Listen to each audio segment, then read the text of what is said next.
talking today to Brigadier John M Macfarlane, who's a local resident of Taynuilt, a historian, and also known as the last known dialect speaker of Gaelic in Argyll. John, you've taken me to Nelson's monument in Taynuilt. Yes, I'm going to tell you a story now. In folklore, local folklore, Croachan, which you can see behind you, is the residence of a very strong spirit called the Chailleach Bheur in Gaelic, which means that she was a sort of witch or a supernatural being of some kind. And one day she was walking down Glen Etive, which you can see snow covered in the distance.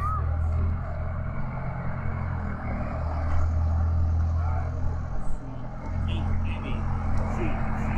was a shapeshifter, as it were, and she had one foot on one side of Loch Etive and the other foot on the other side, and she was a huge giant woman, and on her back she was carrying a creel, a woven basket, and in the basket was this stone.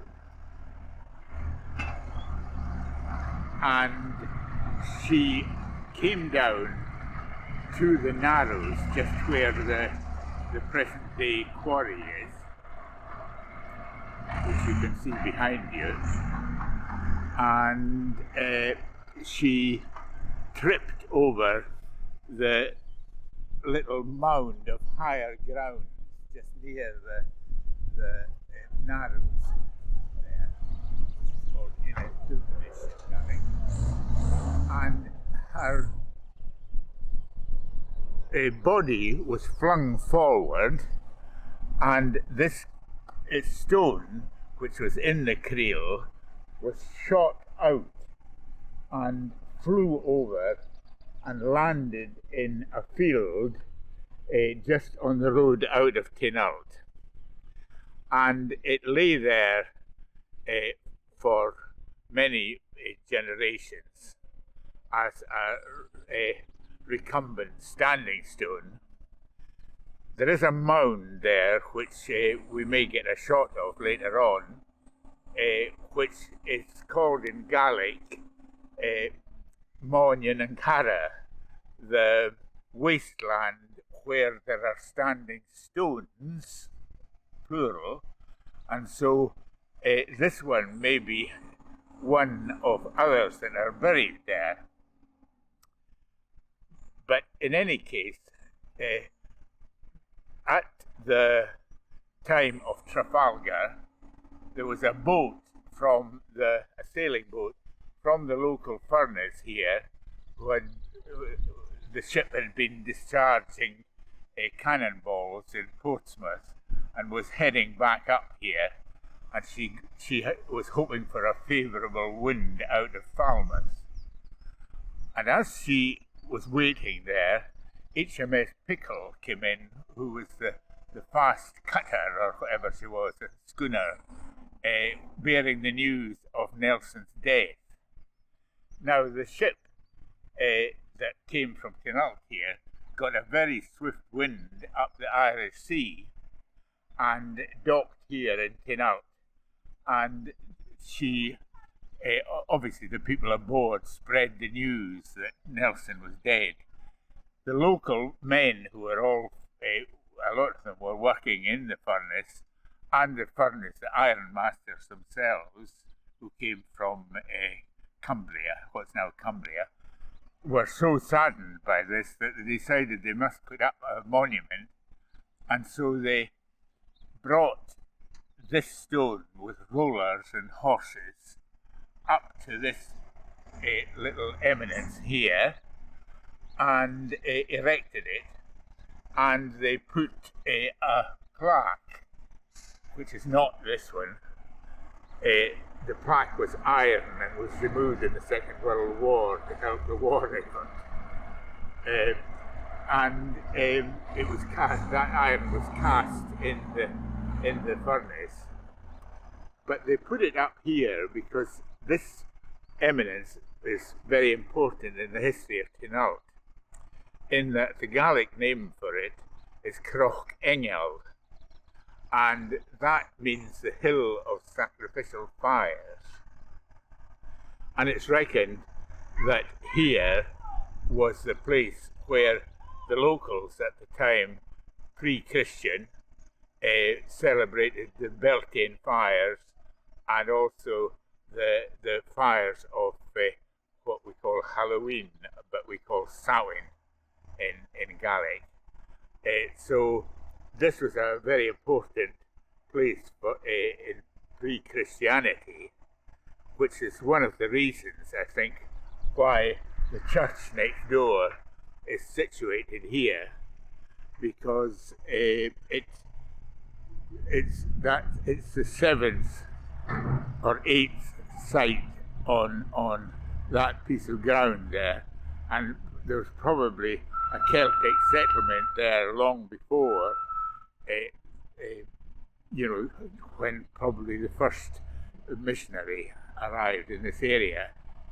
Now, it's quite interesting, isn't it, that the supernatural spirit is still there in Cruachan in a way, but it's a cavern where it produces electricity. And I always find that rather ironic and rather interesting. I have a private theory, which is not substantiated, that this whole strath in front of us here was a ritual landscape.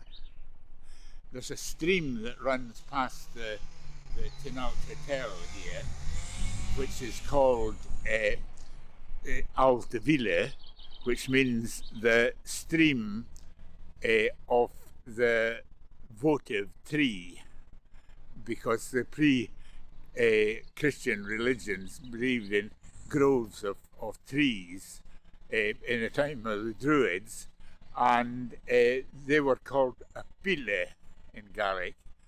And there's a piece of land which is now occupied by the golf course in Taynuilt here, which was called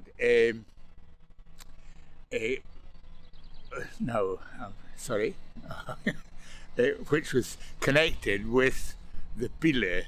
It was called Lone Ville in Gaelic, the meadow where there is a votive tree. And Mucàrna in Gaelic, which is the name of the parish, can possibly mean the cairns that are associated with the pig people or the boar people and wild boars.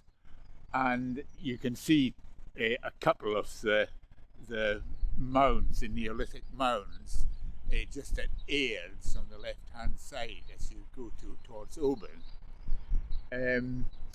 Now, right at the mouth of the little river that runs down through the croft fields here, there's Airds Bay, and at the house that you can see in the distance there's a point with a rather large rock, which could possibly be a preaching rock, and it's called Cloch Munesach in Gaelic.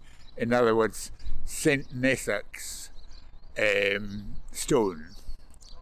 And that may be a hint to the first missionaries that came to this area. Or, although the ak at the end of Nesach usually, and the my, it means my beloved little Nessa. Now, it could be connected with Nuge, who was the lover of Deirdre of the Sorrows. Opinions are divided on that particular thing, but at the bottom of the Ballinjaw Road there's the field that I mentioned already, the wasteland of the standing stones. Behind it, there's a ridge, which is known in Gaelic as a Dream and Capper, the ridge where there are cabbers, standing poles, and I just wonder whether that was maybe a linguistic fossil for a wood henge that had been there previously. And there's a very important well, holy well, on the road up just opposite Brew Farm, which is now below the level of the road but is still functioning, and it's called Tobar Mhoire in Gaelic, which means the well of the beards, and we don't know why it's like that. My mother always said that it was actually the green weed that moved back and forward, but whether that's true or not, or whether there's an older and more sort of spiritual or mythological kind of meaning to it.